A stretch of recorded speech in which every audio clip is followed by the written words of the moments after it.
got top 30 strongest Honorable One mentions. Piece Aside from characters. we have no idea exactly how strong they are, but based Okay. on how they Honorable did against mentions. Jinbei and Sanji, we have a lot to look forward to there, but just not enough yet. We just gotta see a bit more. Jinbei, he is honorable mentions as well. He just missed the list. Interesting. He could be on it. Him and 30 and 29 and even 28 are pretty interchangeable, but he just didn't make it because he's fat. I'm kidding. Queen, he's not off the list as well because he's fat, but just Queen, I was unimpressed largely, and that's basically why. Cracker, I think Cracker's not on this list just because of, well, he can't hang. I think Cracker's utility is phenomenal in regards to just creating multiple strong as hell biscuits. It's just, he gets one hit, he's rolled. Interesting. And so, Just a glass cannon, eh? Kobe has made a leap based on showing absolutely nothing, just story plot and possible progression. So Kobe makes a lot of people's lists, typically just because he's Kobe and we expect him to make an impact going forward. Lucky is also on my honorable mentions. I feel like I'm lowballing the hell out of him. I just don't know enough to put him there. It is a contradictory statement because I have other characters on here that we don't know much about, but they're on the list. But that's just what it is. He probably makes my 2023 top 30 list though, because I think Shanks does make a move. Either way, we have to move on because this video is getting quite long. So 30, we have DOFLAMINGO. People may say DOFLAMINGO has no business being on the top 30 list in 2022. I agree. I'm just biased, and I feel like DOFLAMINGO is probably one of the most versatile fighters we've ever seen.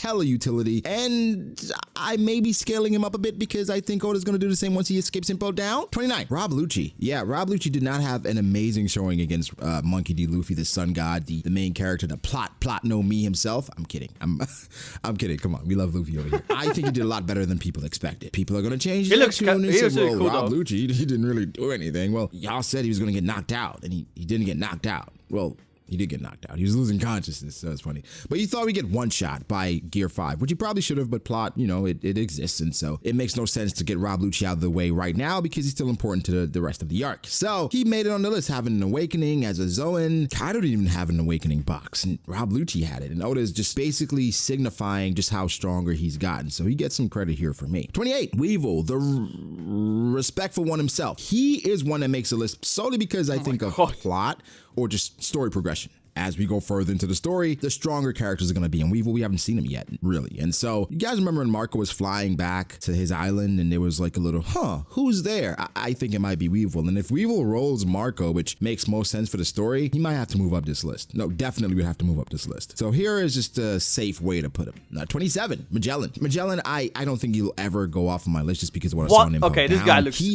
so interesting. Multiple people that they're on this list. But multiple people that were on last year and the year before this, they were running away. Crocodile was running away. Jinbei was running away. Luffy got folded a couple of times. Blackbeard and his entire crew got folded. Magellan's only issue that people have against him is that he was against a bazooka from Luffy pre-skip, and that doesn't look good on a resume. It doesn't. However, it's pre-time skip. Power scaling is a lot different. Hockey is not as introduced. But Magellan, putting someone like that over Impel Down, I know. He's not the warden. He's the vice warden currently, just off of stupid stuff. But he deserves to be here, I think. 26, we got Sanji. Sanji's gotten a lot stronger ever since Wano, specifically, in regards to his body awakening and him having regen, recalibration, whatever the hell you want to call it. He can put his body back together, or at least his bones. That power, that force with Ifrit Jembe. He was already pretty damn strong and fast. Weight equals speed. I forgot the actual equation. Either way, getting stronger, getting faster. He is going to be devastating once we see him go all out again. And, you know, he kind of did nerf himself by throwing away his raid suit. You know what I'm saying? But yeah, 26 is Sanji. 25, I have Marco. This may be a bit low for some people, but I think Marco's going to lose to Weevil when they meet again. Unfortunately, I don't know.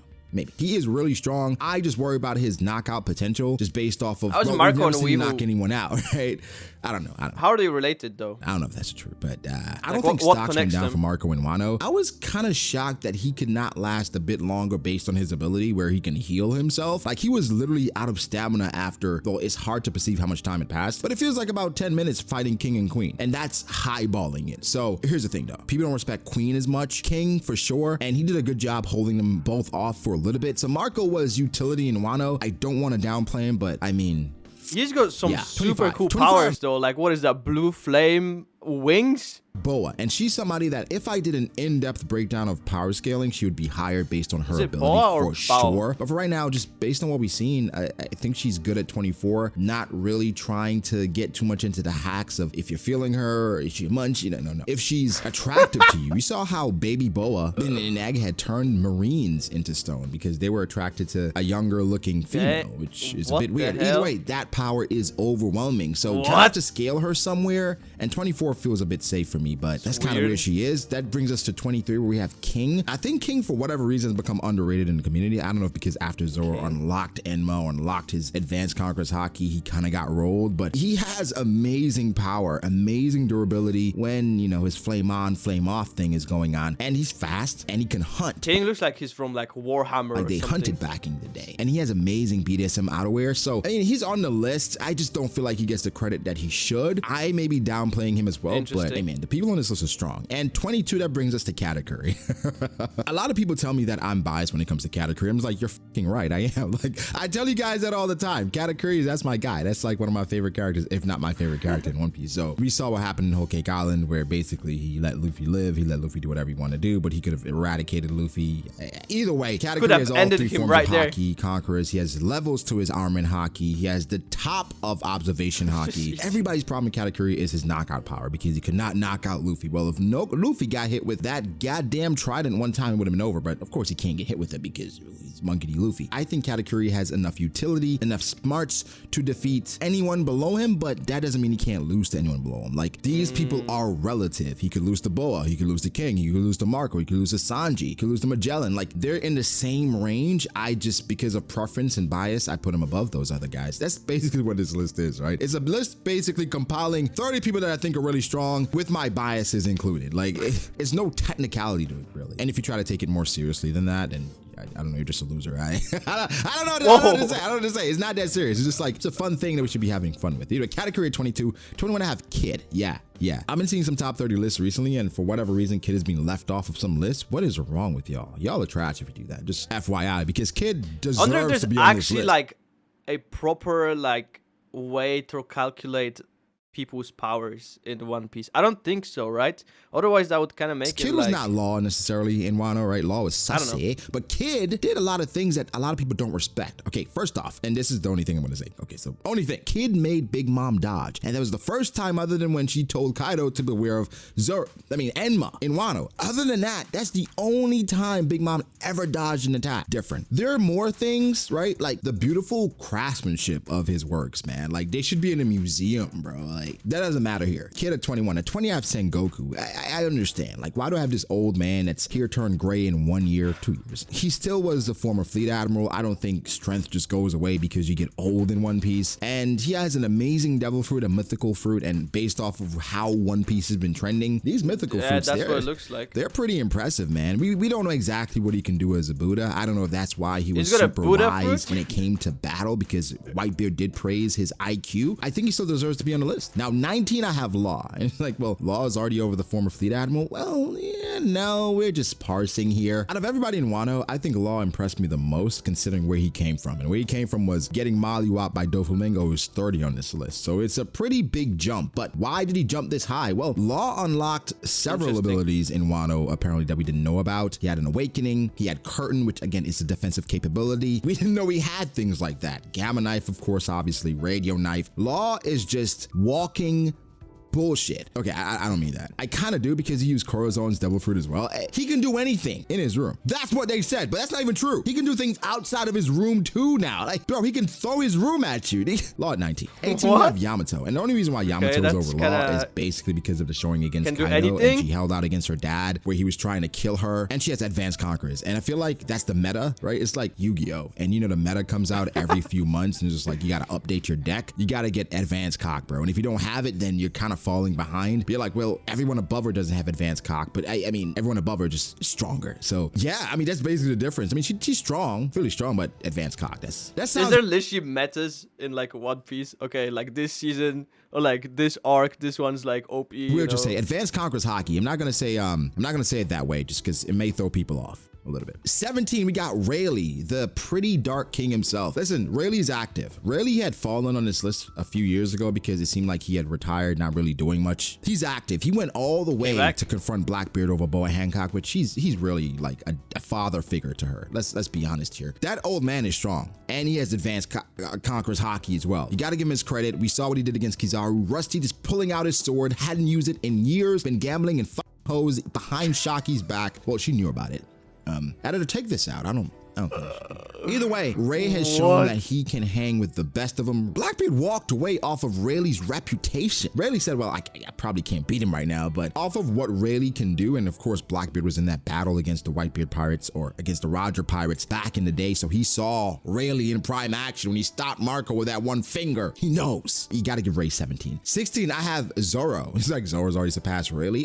Advanced Conqueror's haki. That is the difference. Why does he say that? Zoro confirmed to have Conqueror's haki, confirmed to be in better control of Enma. Enma mode is just despicable, right? And I think, again, Rayleigh has regressed as much as people don't want to acknowledge it. He said himself he's not the man he used to be, which is probably not that far off. But Zoro has gotten a lot stronger, and I'm not gonna lie, if I was a betting man, they throw Zoro and Rayleigh in a fight today, I got Zoro walking out of it, man. Maybe a straw hat bias or straw hat tax. 15, we have GARP. GARP may go up this list based on what he does in 2023 because he's in a very precarious position that he's putting himself in, by the way. Like, no one's forcing him into that, he's doing it because of Kobe. I mean, GARP is the hero of the Marines, right? He doesn't have a documented 1v1 dub other than Don Chinjao, but hey man, he gets a lot of acclaim and he was fighting against rocks. He just claims it. GARP is probably the strongest Marine ever, and again, old age doesn't magically make your strength disappear in One Piece. And so GARP at 15, man. At 14, I have Ben Beckman.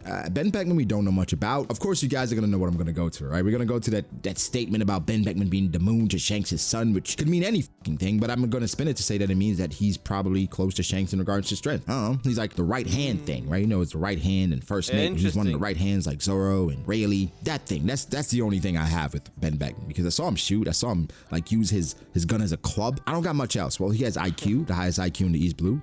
So yeah, I mean, that's what this list is, man. He's at 14. 13, Green Bull. Yeah, the Green Bull stocks are down. I had on a Green Bull shirt one day when I went into Target, and for whatever reason, people just started calling me trash for wearing that and said Shanks better. It was strange, especially in Target, because Target is like Walmart but good. And it has magical powers because you go there, just end up spending a lot more money than you planned on, and you walked out, you're like, what the fuck did these bags come from? That's a Target tangent. A Target. Back to the list. So Green Bull did not have a great showing in 2022, man. Started off really well, beating King and Queen, even though they were weakened, ancient Zoans after 7 days. It's fine. He beat both of them together pretty easily, it seems. Well, the anime is gonna probably add some more exposition. He was great until he got Wi-Fi hockeyed by Shanks, and well, things fell apart for the Green Bull narrative. And then before that, we found out Sabo got away from Green Bull and Fujitora, along with everyone. Like, everyone got away. They captured no one. And so we still don't know where Vivi is. Maybe they captured Vivi. Either way, not a great showing. However, he's still an admiral, and he still managed to one-shot commanders. Well, not one-shot, beat 2 commanders. He one-shot a couple of the alliance, and he single-handedly forced Yamato to say, you know what, I cannot leave. Yeah, you guys are not ready. Number 12, I have Sabo. I have Sabo specifically over Green Bull because of the advantage type. It's like Pokemon, right? But Green Bull, he has a technique that can go against fire, because he's like, I'm an admiral. Do you think just using fire is going to work against me? Well, it did, but it just has a technique that can work against it. I think Sabo is amazing. I think Sabo's gotten a lot stronger ever since he's got the Mera no Mi. He was strong before then with the dragon techniques and hockey. Add the Mera no Mi with the techniques on top of that, the experience, the high pressure situations he's been in since then. People are starting to speculate that Sabo could have Conqueror's Haki, advanced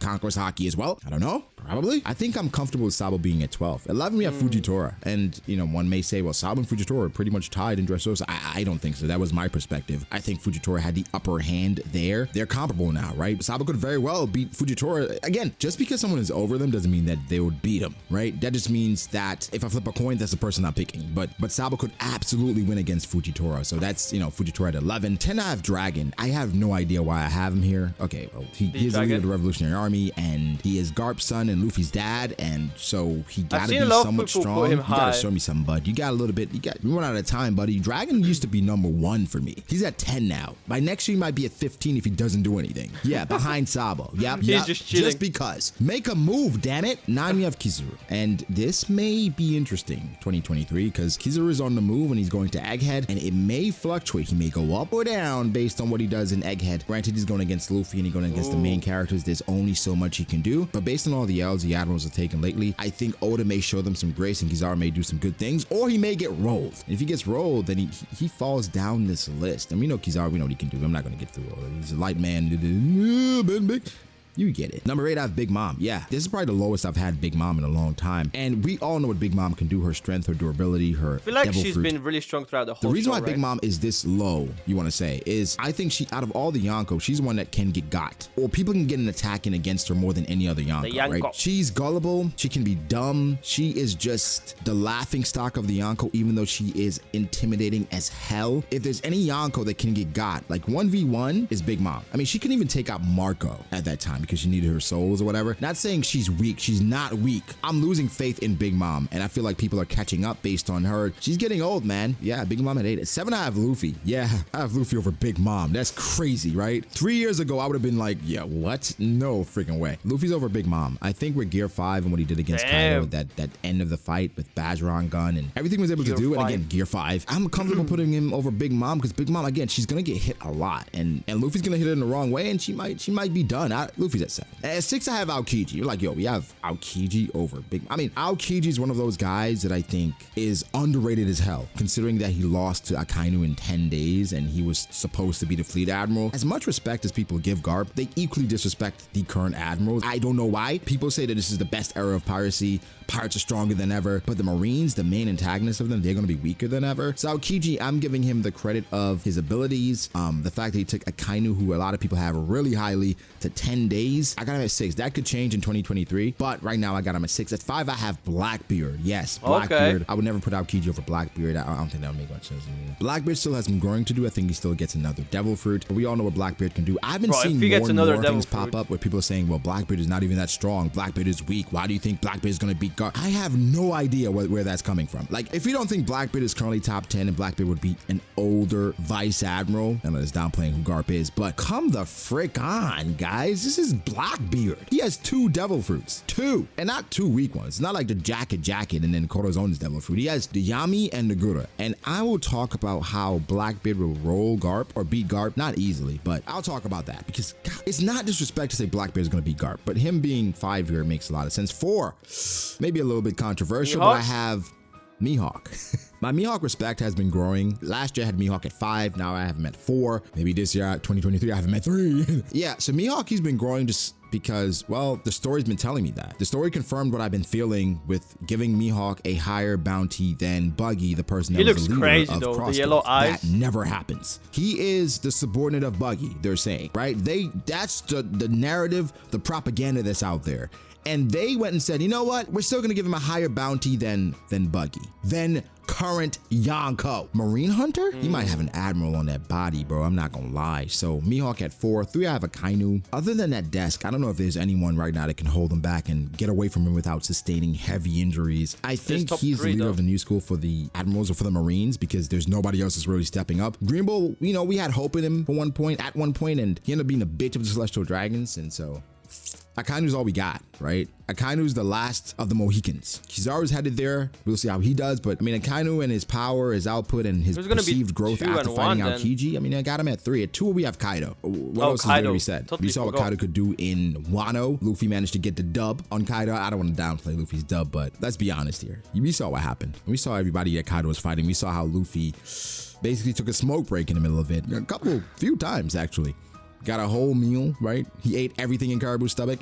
Kaido's 2. Number 1, I have my boy Shanks. I don't think this was surprising. Shanks number 1. Shanks, Oda lied about it being 2021. It's 2022. One of the best feats ever. We already perceived him as one of the strongest characters, but here's my hot take of the day, okay? Here's my hot take. I feel like this was a good breakdown. Current Shanks is comparable to Prime Roger. I've said it before. People said I was crazy. That's how I feel about Shanks. I feel like the new school, they're not that far behind the old school. They might be even on the same level. That's my top 30. Again, give me your top 30s below. I know you guys are going to dissect and shit on my list, shit on my logic. That's fine. Top 30 lists are opinions, biases, and weak arguments about why a character should be there. That's all it is. Should be fun. And so here we are. I may do an all-time list as well, because I do that every year technically too. All-time list? I may